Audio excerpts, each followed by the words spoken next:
Momento ACIP CDL, e hoje a gente conversa com o Afrânio, ele que é técnico em segurança no trabalho. Seja bem-vindo. Obrigado, Kátia. Tá?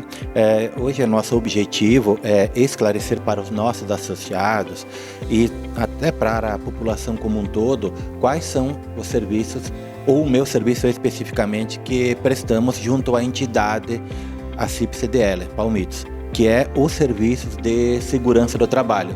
Serviços esses que são extremamente importantes para as empresas, no que diz respeito a essa atividade que refere-se à segurança do trabalho. Ou seja, o nosso trabalho é servir como ponte para a empresa, para os funcionários, para a entidade. Passar essas orientações, as demandas legais e atender os dispositivos legais no que refere-se à segurança do trabalho. Quais são as principais demandas de segurança do trabalho que você encontra nos atendimentos aos associados? No primeiro momento, são os programas de segurança do trabalho. Grande parte dos nossos associados, como eles têm um número de funcionários e para atender as demandas legais, é obrigatório que eles tenham esses serviços, tá? Então a entidade, através da minha pessoa e da minha colega Rafaela, nós prestamos essa assistência para os associados. Quais seriam as demandas especificamente? A elaboração dos programas de segurança do trabalho. São vários, que a gente pode listar alguns nesse momento.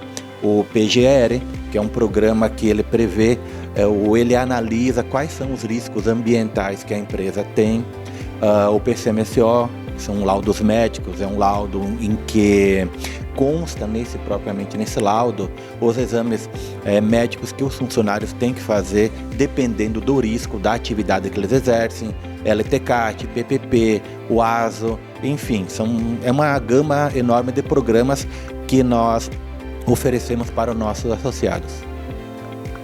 Quais erros ou negligências mais comuns que você observa nas empresas em relação à segurança do trabalho?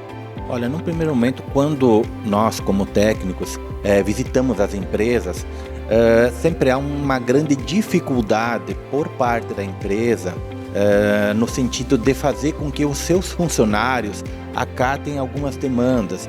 Por exemplo, o uso do EPI, que é o equipamento de proteção individual. Às vezes por uma falta de conhecimento, uma falta de hábito em si, existe uma certa dificuldade em fazer com que os seus colaboradores utilizem os equipamentos de proteção individual. E também, como um todo, a questão da consciência de segurança, que as pessoas às vezes, em virtude do dia a dia, da necessidade de produtividade, da necessidade de desempenhar seu trabalho, esquecem às vezes das coisas importantes que é cuidar da sua segurança.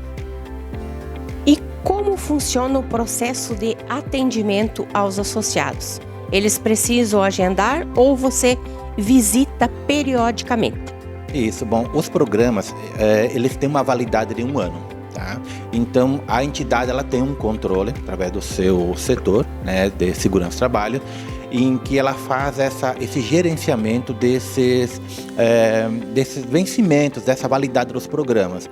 Claro que tem empresas onde há um grau de risco maior, que eles têm uma necessidade de um acompanhamento mais efetivo. Tá? Mas o mínimo de acompanhamento que há por empresa é uma visita por ano, que é a validade dos programas. E claro, dependendo da demanda que a empresa tem. Às vezes é necessário fazer um treinamento referente a alguma norma de segurança do trabalho. Às vezes infelizmente pode ocorrer um acidente de trabalho.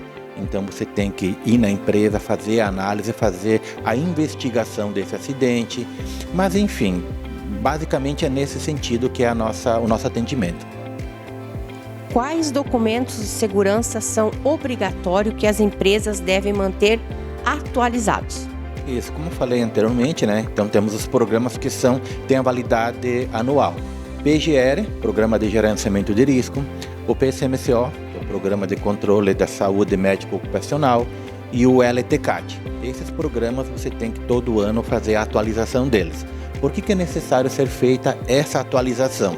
Porque a empresa, mesmo que num primeiro momento, aparentemente ela não tenha grandes riscos, é necessário você constantemente estar analisando o ambiente de trabalho e também sugerindo melhorias nesse ambiente. Como você orienta os empresários sobre a importância do uso correto de EPIs, equipamentos de proteção individual? Isso. Normalmente, para fazer essa recomendação do EPI, você tem que analisar quais são os riscos a qual o funcionário está exposto, tá? E com base nesses riscos, a gente faz a orientação, ok? Essa orientação, a gente coloca sempre a necessidade que o uso do EPI, mesmo sendo um equipamento obrigatório, o principal objetivo de usar o EPI é para a segurança do funcionário, tá? Para minimizar situações de risco, para minimizar situações em que ele possa se ferir, né, no seu ambiente de trabalho. Então é sempre importante ressaltar a importância e a necessidade. E claro, também em contrapartida tem um aspecto legal, ou seja, no momento que a empresa fornece o equipamento de proteção, então o funcionário também teria a obrigação de utilizar esse equipamento. Muito obrigada pelas informações, Afrânio. Sempre deixar claro que a entidade está à total disposição de todas as empresas, de todos os associados, para atender todas as suas demandas e suas necessidades.